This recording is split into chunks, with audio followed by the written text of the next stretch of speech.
Welcome to Golden Years Guide.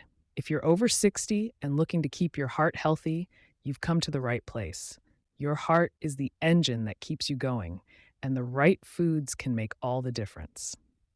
In this video, we'll reveal the top heart-boosting foods that can help you stay strong, active, and full of life. Stick around. You might be surprised by what's on the list. First up, superfoods for heart health. These are the foods packed with nutrients, antioxidants, and healthy fats that keep your heart strong and your arteries clear. Think salmon, walnuts, blueberries, and avocados. These foods are rich in omega-3s, fiber, and antioxidants, the perfect fuel for a healthy heart.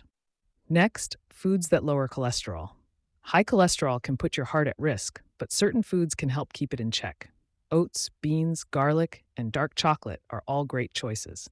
They work by reducing the bad LDL cholesterol and boosting the good HDL cholesterol. Don't forget about your drinks.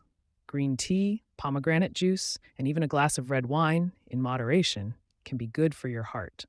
These drinks are packed with antioxidants and anti-inflammatory compounds that support heart health. If you found this video helpful, please like, share, and subscribe to Golden Years Guide for more tips on staying healthy and active as you age. Remember, a healthy heart means a healthy life, and it's never too late to start. Thank you for watching, and stay heart healthy.